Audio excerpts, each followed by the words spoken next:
Accidentally invited my boss to a wild party instead of a work seminar, leading to an unexpected night of mayhem and bonding. I'm writing this because of something that happened at church involving my 12-year-old nephew, a moment that unfolded over the phone as he confided in me.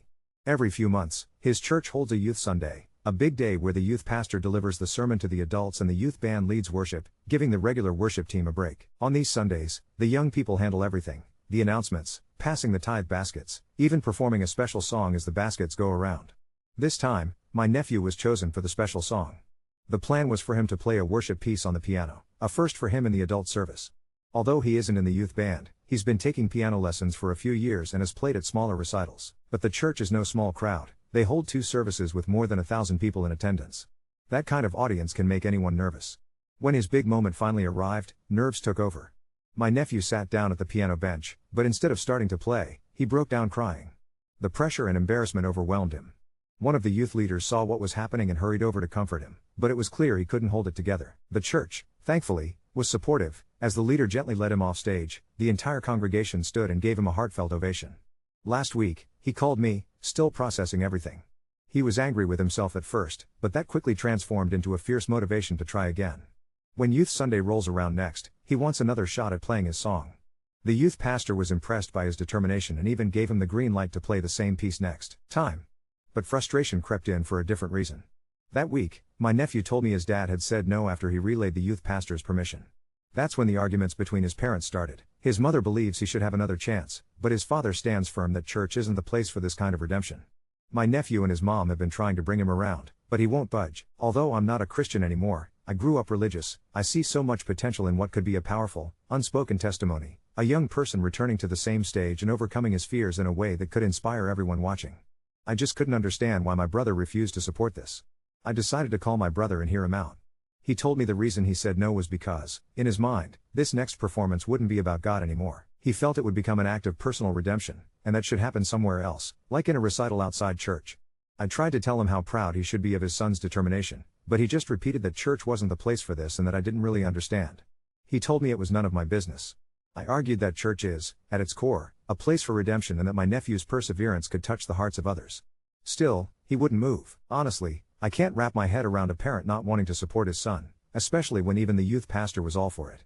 After that call, I spoke with my nephew again, and he told me his dad planned to tell the youth pastor about his decision. I feel stuck now. I don't think there's anything more I can do, but my nephew is so disappointed, he genuinely wants another chance. If anyone out there has been in similar church situations, I'm open to suggestions. My nephew is crushed, and I just want to find some way, any way, to help him try again. Update 1. I became emotional when my nephew reached out to me. He couldn't get through to his parents, and that tugged at my sense of responsibility. I felt I should at least call my brother, his dad. I knew it was a delicate situation, and deep down, I wrestled with whether I was overstepping. But my emotions pushed me to act. After some people insisted that I was wrong for getting involved, I really started to reflect. Had I gotten too involved in something that wasn't my business? That lingering thought made me realize I needed to make things right. So, I called my brother back to apologize for butting in and telling him how to handle his own family. He never asked for my opinion. It was his family, not mine, and I crossed a line. But something unexpected happened during that second conversation. When I offered my apology, his tone softened and he opened up much more than before. He said he understood why I jumped in. Hindsight made him realize that his son, by calling me, had pulled me into it and, in a way, made it my business too.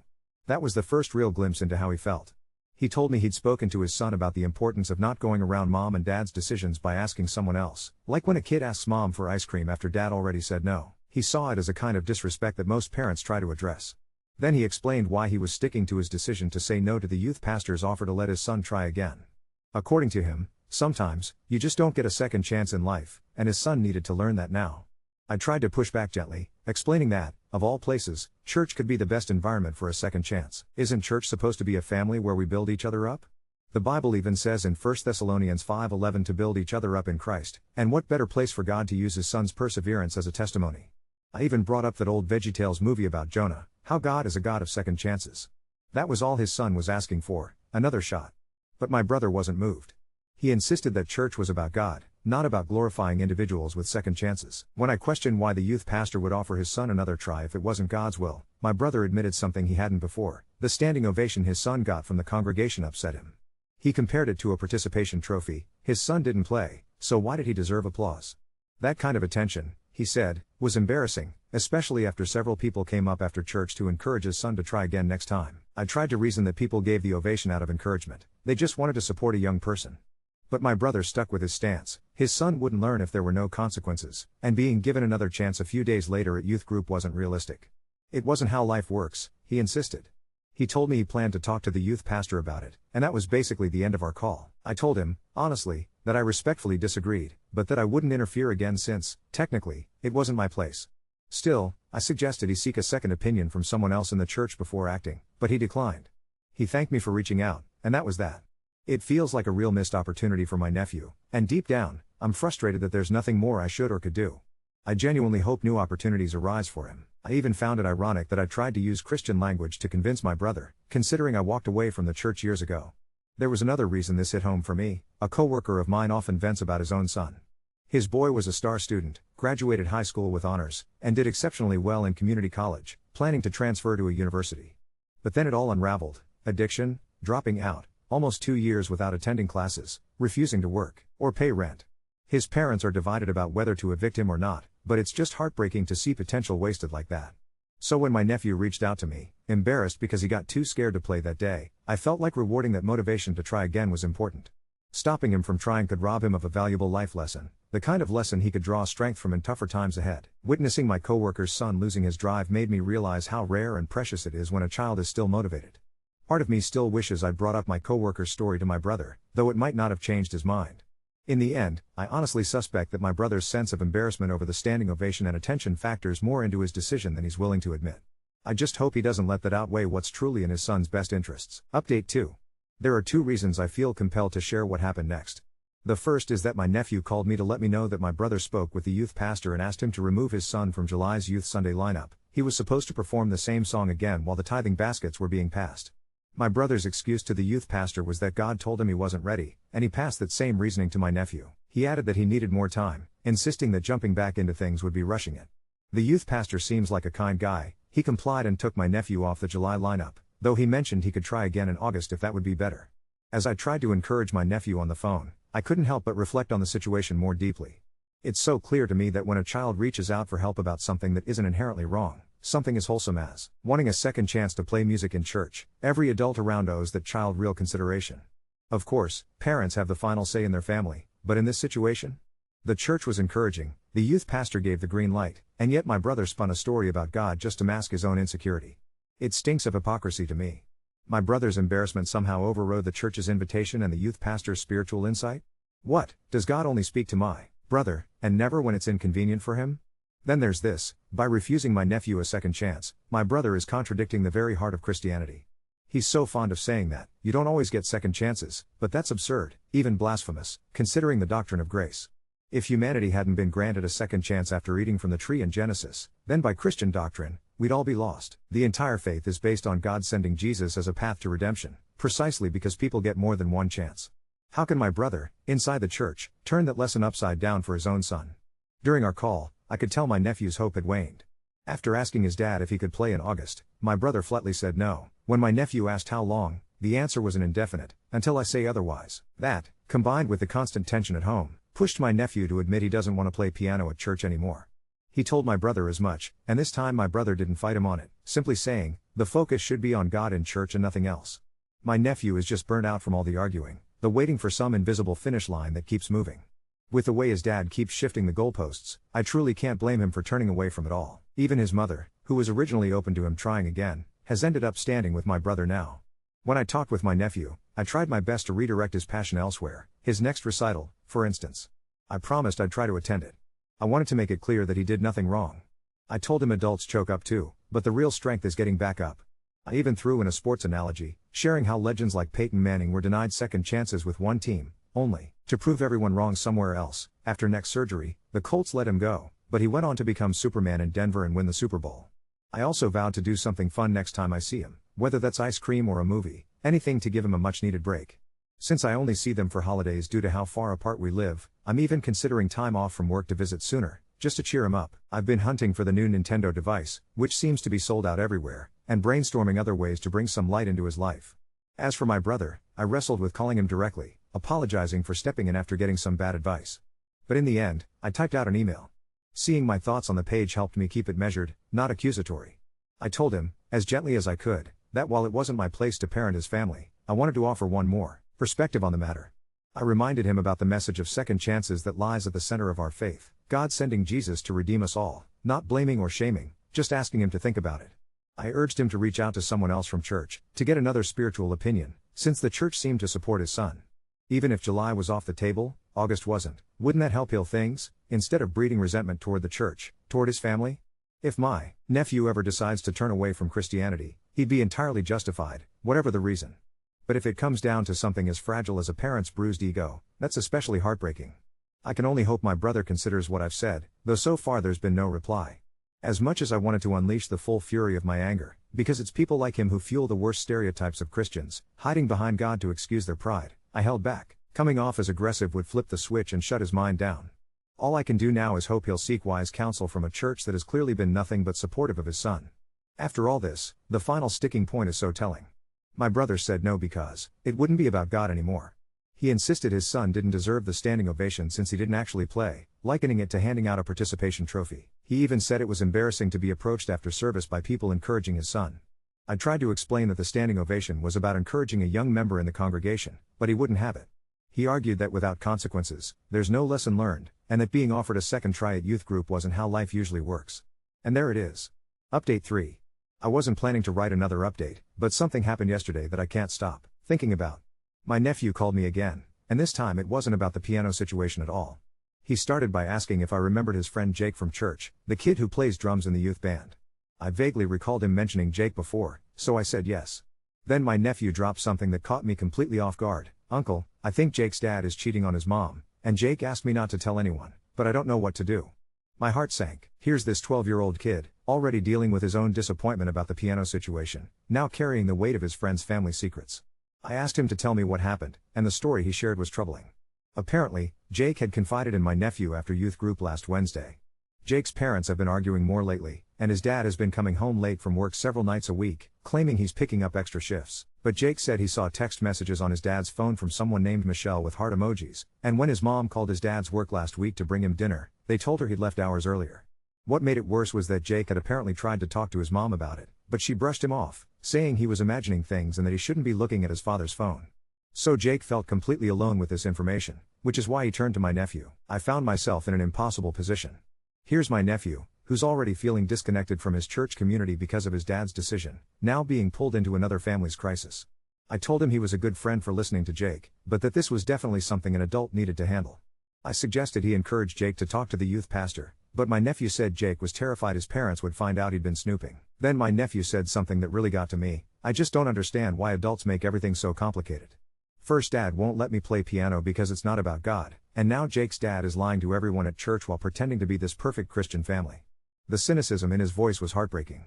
At 12 years old, he's already seeing the hypocrisy that drove me away from the church in the first place. I spent the rest of our conversation trying to reassure him that not all adults are like this, that some people genuinely try to do the right thing, even when it's hard. But I could tell he wasn't entirely convinced. He mentioned that he's been having trouble sleeping lately and that he doesn't really want to go to church anymore, not just because of the piano thing, but because everyone there acts so fake. After we hung up, I found myself staring at my phone, wondering if I should call my brother. Not about Jake's situation, that's not my place, but about how his decision is affecting his son in ways he probably doesn't even realize. My nephew is losing faith in the adults around him, and it's creating this domino effect where he's questioning everything. But then I remembered my promise not to interfere anymore. Still, I can't shake the feeling that my brother needs to know how much damage this whole situation has caused. His son isn't just disappointed about not playing piano, he's becoming disillusioned with the church community itself, and now he's carrying burdens that no 12-year-old should have to carry alone. I'm planning to visit them next month, earlier than I'd originally intended.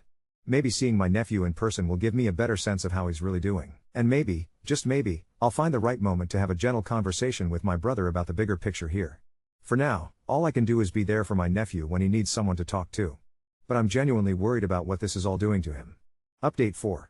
I need to get this down while it's still fresh in my mind, because what happened this weekend has completely turned everything upside down. I went to visit my nephew earlier than planned, told my boss I had a family emergency and drove the 4 hours to see him. I could tell from our phone calls that he was struggling, and I wanted to be there in person. When I arrived Friday evening, the tension in the house was immediately obvious. My brother barely acknowledged me beyond a polite hello, and my sister-in-law seemed exhausted. My nephew, though, lit up when he saw me, which broke my heart a little. He shouldn't need his uncle to be his primary source of support right now. Saturday morning, I took my nephew out for breakfast, just the two of us. That's when he told me something that made my blood run cold. Apparently, Jake, his friend whose family situation I mentioned before, had tried to talk to the youth pastor about his parents. But instead of handling it confidentially, the youth pastor called Jake's parents directly and told them their son had concerns about their marriage. Jake's dad was furious, accused Jake of spreading lies, and now Jake isn't allowed to hang out with my nephew anymore. Worse, Jake's parents pulled him out of the youth group entirely. "Uncle," my nephew said, stirring his pancakes around his plate, "I don't think I can trust anyone at church anymore. Even the youth pastor just made everything worse for Jake." I was trying to process this when my nephew dropped an even bigger bombshell. He'd been so upset about Jake's situation that he'd confided in his piano teacher during his lesson Wednesday.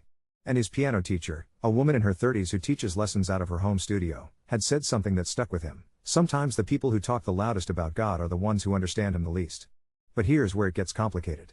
My nephew mentioned that his piano teacher, Sarah, had been asking him a lot of questions about his family lately, about why he wasn't playing at church anymore, about the tension at home, about his parents' marriage.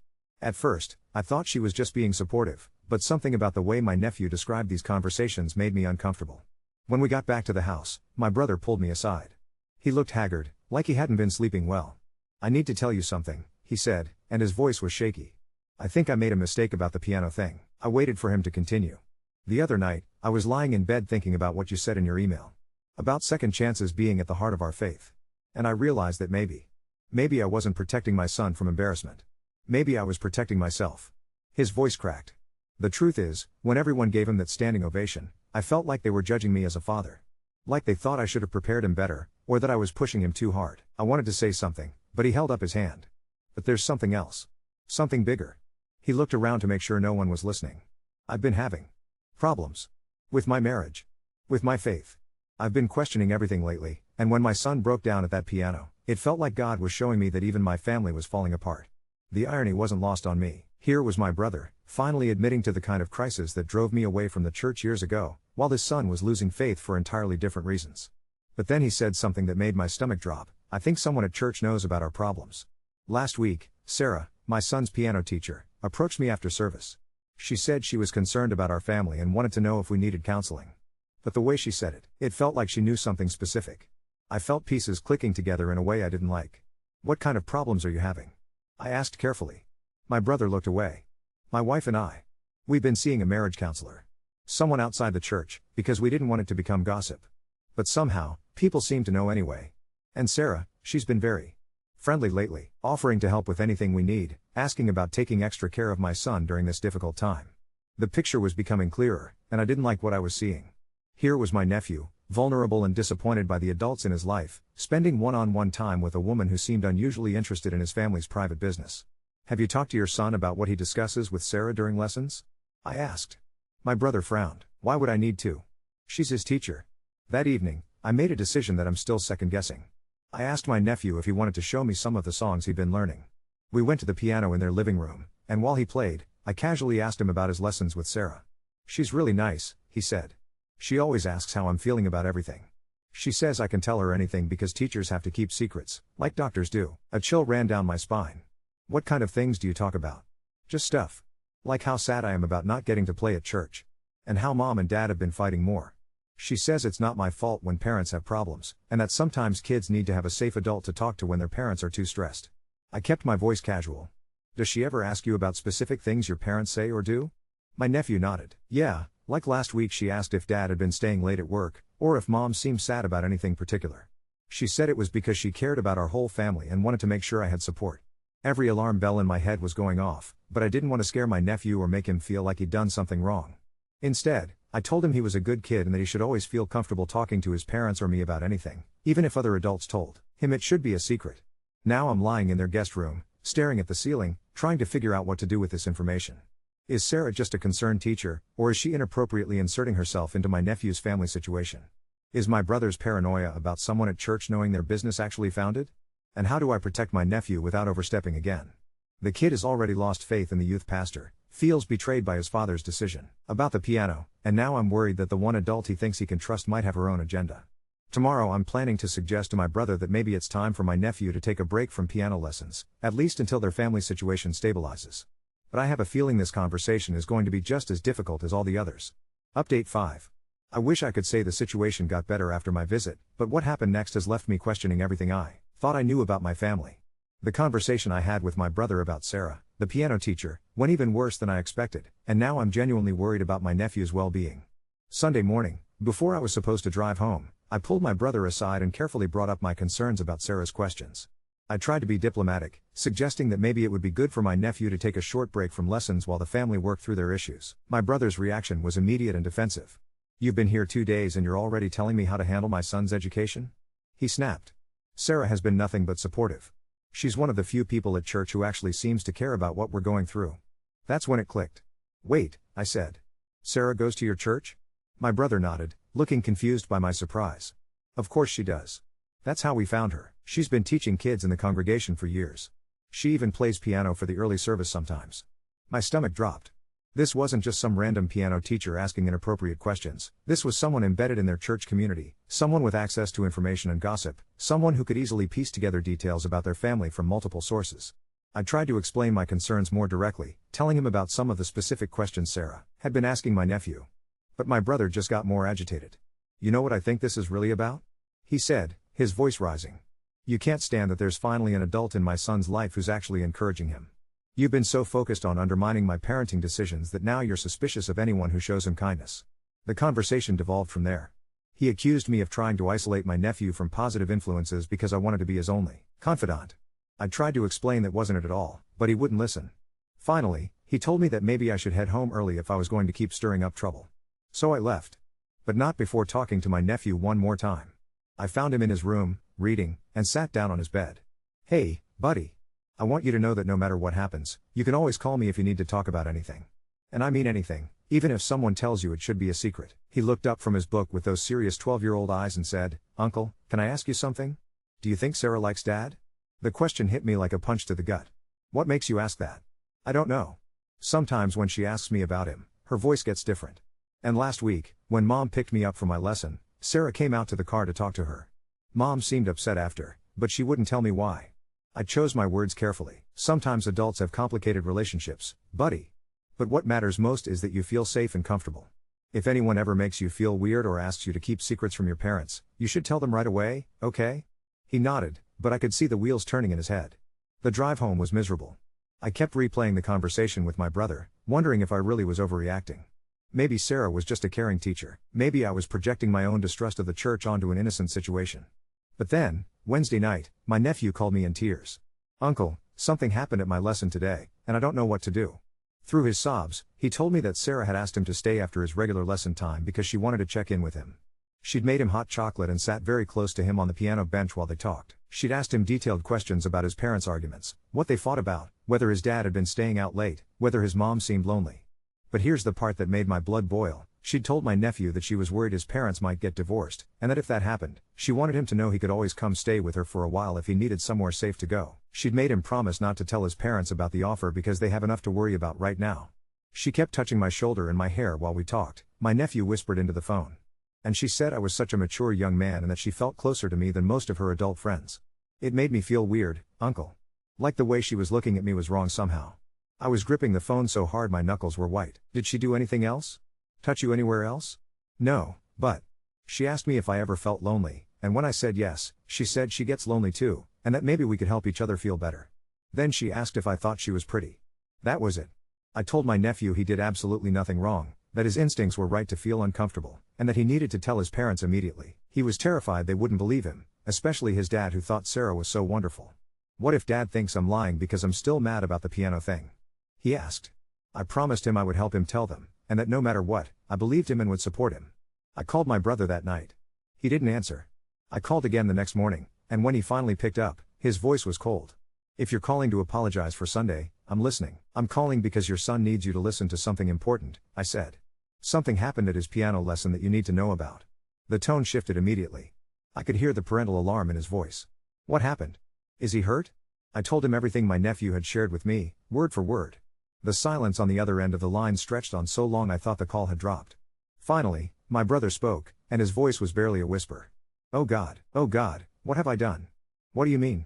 "Last week, Sarah texted me directly. Said she was concerned about my son and wanted to meet privately to discuss his emotional needs. I thought it was inappropriate, so I didn't respond. But then she showed up at my office yesterday, said she'd been trying to reach me and was worried I was avoiding her because I was embarrassed about our family problems. My heart was racing. What did she say? She knew things, specific things about our marriage counseling that we'd never told anyone. She said she was there if I needed someone to talk to, someone who understood what I was going through. His voice broke. She kissed me. In my office. And for a second, I was so lonely and confused that I almost. God, what if she'd been working up to something with my son this whole time?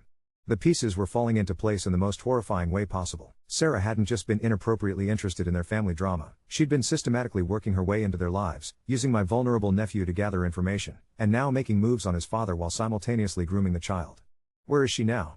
I asked. I don't know. After I pushed her away and told her to leave my office, she said I was making a mistake, that my family was falling apart and I was pushing away someone who actually cared. She said my son needed her, that he'd been confiding in her about feeling unwanted at home. I was already grabbing my car keys. I'm driving back. Right now. Have you told your wife? Not yet. I don't know how to explain that I let this woman get so close to our family. That I almost. That conversation can wait, I said.